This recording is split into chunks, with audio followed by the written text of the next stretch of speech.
Welcome back to Empowering the Educator Within, the podcast where we dive into real issues facing today's schools and explore practical ways to make lasting change.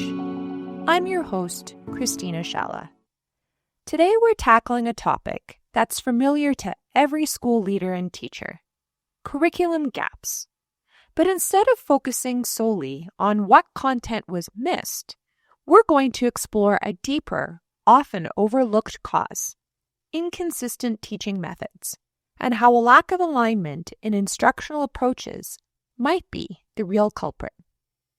Most schools begin by reviewing curriculum coverage at the end of the year. It's a logical first step. You check what outcomes were taught during each unit and highlight the ones that weren't. That process helps pinpoint where gaps exist. But here's the problem: it doesn't explain why those gaps occurred. The assumption is usually that time ran out or students didn't grasp the material, and while that's sometimes true, it's not the full picture. Let's look at what often happens behind the scenes. Imagine a student has just finished a year of learning through structured inquiry, hands-on work, collaborative thinking, and reflection. Then they move to a new grade where instruction is mostly teacher-directed and worksheet-based. The goals may build on the same curriculum, but the teaching approach is entirely different. That student now has two jobs: learning new material and figuring out a whole new way of learning. That's a big ask and one that slows progress. For the teacher, it's equally disorienting. You're handed a class that isn't engaging with the material the way you expected. Tasks that should feel familiar seem foreign to students, and progress feels slower than it should. And while we often focus on how students are coping, we tend to overlook how deeply this learning curve affects the teacher too. The incoming teacher is often puzzled. Why aren't students engaging with the content the way they should? Why are they struggling with tasks that should be familiar?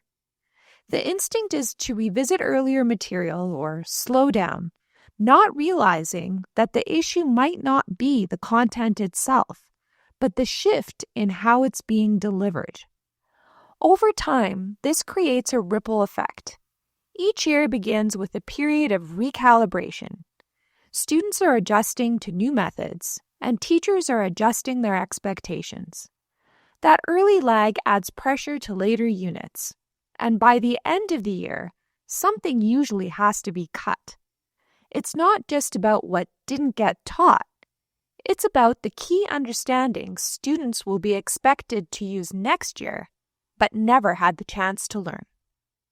So far, we've looked at how inconsistency between classrooms can impact both students and teachers.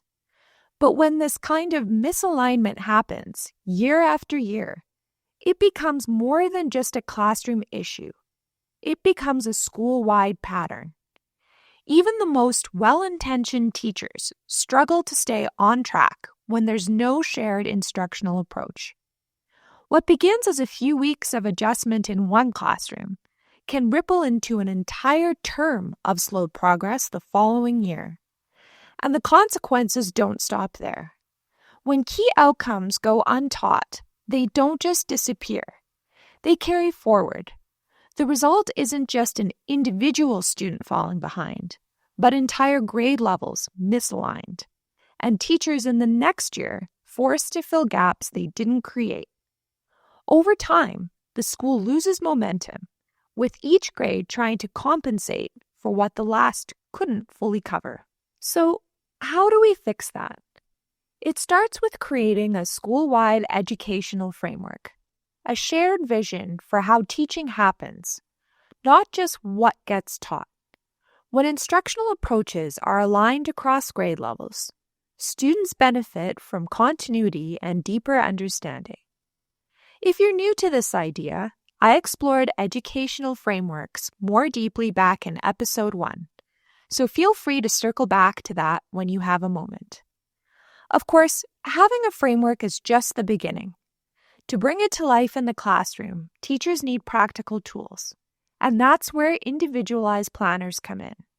When planners are aligned with the school's framework, but still reflect a teacher's unique style, they support both consistency and creativity.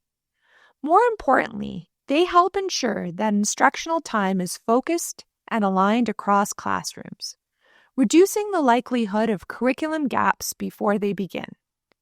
And when those tools are used school-wide, they create a shared rhythm to teaching and learning, one that students can rely on year after year. Creating alignment in your teaching methods doesn't mean making every teacher the same. It means giving students a consistent, supportive path forward as they progress through school. When the teaching approach is predictable and coherent, learning accelerates and curriculum gaps begin to shrink. Thanks for tuning in today. If you're looking for tools to support this work, the Empowering the Educator Within book and workbook are packed with templates, frameworks, and ready-to-use planning pages. You'll also find more insights and resources on the education blog at shalabooks.com.